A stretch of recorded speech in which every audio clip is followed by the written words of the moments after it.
Hello guys, तो इस video में बताने वाला हूँ कि हम लोग किसी भी प्रोजेक्ट का हम लोग जब भी काम लेते हैं तो उसका काम में पहले हम लोग एस्टिमेशन करते हैं कि कितना पैसा उस बिल्डिंग को बनाने में प्रोजेक्ट का कॉस्ट लगेगा। तो आइए चलिए जानते हैं उसी का बारे में कि टोटल जैसे 100 रुपया एक बिल्डिंग का बनाने में लगेगा, तो उस 100 रुपया में हम लोग को स्टील का कितना हम लोग को पैसा निकाल के रखना पड़ेगा, या फिर सीमेंट के लिए कितना पैसा निकाल के रखना पड़ेगा, या फिर हो गया कंक्रीटिंग के लिए मतलब एग्रीगेट सैंड के लिए कितना पैसा निकाल के रखना पड़ेगा, या फिर टाइल्स हो गया, ग्रेनाइट हो गया। तो 100 रुपया में जैसे हम लोग एग्ज़ाम्पल लेके चले तो कितना कितना हम लोग डिवाइड करके लेके चले कि लास्ट में हम लोग का 100 रुपया में पूरा प्रोजेक्ट का कॉस्ट कंप्लीट हो जाए। तो वो एक एग्ज़ाम्पल का थ्रू है, तो आइए चलिए समझते हैं। तो अगर हम लोग टोटल प्रोजेक्ट कॉस्ट में अगर हम लोग सबसे पहले डिज़ाइनिंग करते हैं, प्लानिंग करते हैं, तो कोई भी आर्किटेक्ट या इंजीनियर 2% अपना टोटल जो भी कॉस्ट का प्रोजेक्ट रहेगा वो लग जाएगा हम लोग का इंजीनियर आर्किटेक्ट का द्वारा। और फिर उसका बाद लेबर कॉन्ट्रैक्टर का प्रॉफिट एक्स्ट्रा जो रहता है प्रोजेक्ट कॉस्ट में, तो वो इंक्लूडेड रहता है, तो वो 10% लेबर का जो भी कॉन्ट्रैक्टर प्रॉफिट रहेगा वो 10% हम लोग लेके चलेंगे।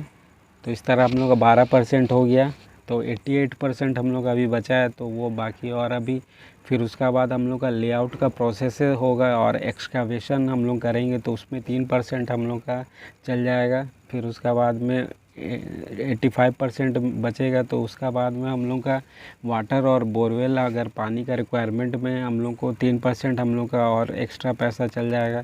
फिर उस तरह हम लोग बैक फिलिंग करेंगे एक्सकावेशन जो हम लोगों ने किया होगा, और लेवलिंग में 2% चल जाएगा। और सीमेंट का कंजप्शन सबसे ज़्यादा होता है किसी भी बिल्डिंग प्रोजेक्ट में, तो 11% सीमेंट का हो जाएगा। फिर सैंड में आपका 4% टोटल कंजम्पशन बिल्डिंग का प्रोजेक्ट कॉस्ट में चल जाएगा। और ब्रिक में उसी तरह 9% हम लोग का बिल्डिंग का टोटल कॉस्ट में चल जाएगा। और एग्रीगेट का मैं बात करूँ तो एग्रीगेट 5% बिल्डिंग प्रोजेक्ट कॉस्ट का लेता है।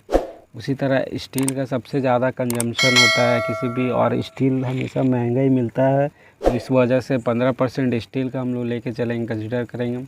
और डोर और विंडो में हम लोग का 6% हम लोग लेके चलेंगे।